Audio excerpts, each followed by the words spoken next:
Bonjour mes amis, j'espère que ce tirage sera à l'endroit, parce que j'ai remarqué que hier il n'était pas à l'endroit, j'ai pas trop compris pourquoi. Alors ce tirage, il nous demande de faire confiance.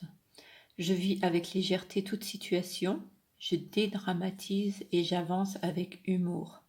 Je reste en harmonie, peu importe ce qui arrive, je m'embarque je n'embarque pas dans le jeu de la personnalité qui me dit de paniquer et de me fâcher.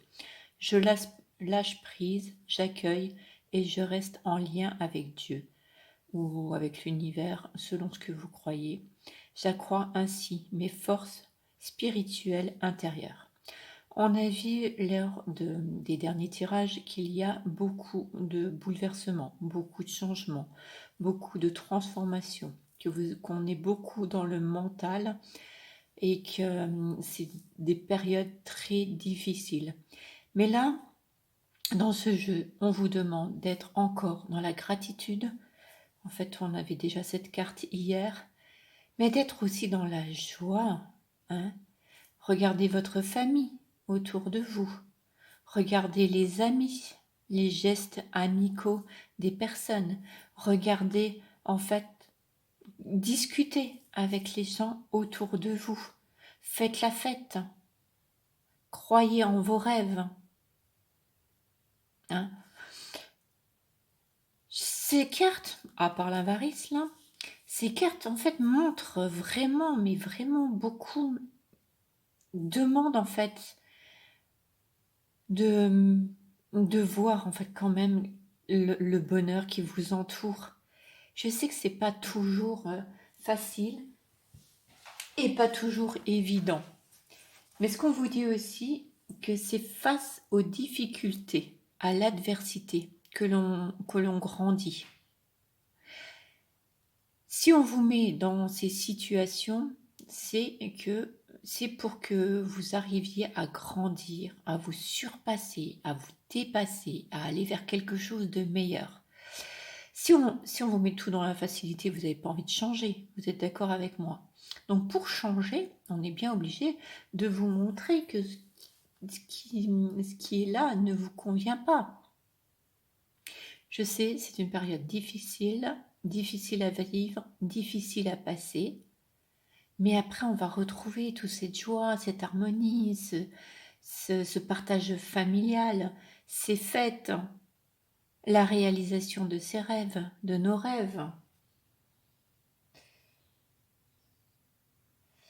Les difficultés nous demandent un éveil spirituel. Quand on fait du travail de transformation comme ça, il ne faut pas s'attendre à changer la personne en face de nous, la personne qui pour nous fait souffrir. C'est en changeant notre intérieur, en changeant nous-mêmes, à l'intérieur de nous-mêmes, que l'on va changer tout notre environnement. Parce que nous ne sommes pas que matière, nous sommes énergie. Et les énergies, on les change en changeant nos pensées, hein, en changeant nos façons de faire, nos façons de voir les choses. Voilà. Donc peut-être justement ne pas rester dans cette avarice, hein. Partager aussi ses bienfaits, ses bonheurs, ces moments de plaisir, de détente, de joie, et rester dans la gratitude. Voilà mes chers amis, c'est le petit message du jour.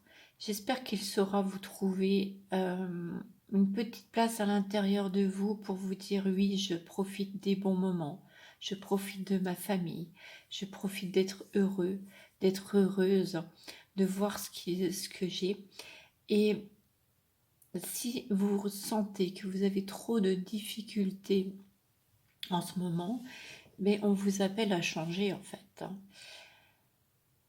Donc, je peux vous proposer des soins de récupération d'âme, parce que quand on a des grosses difficultés, on perd une partie de soi-même, et après, on a vraiment des difficultés à avancer, à surmonter ses problèmes, on se crée des maladies, on n'arrive pas à avancer en fait, hein. Donc, quand on récupère l'âme quand l'on a confié à quelqu'un d'autre, involontairement, que on a laissé une autre personne prendre une partie de nous-mêmes.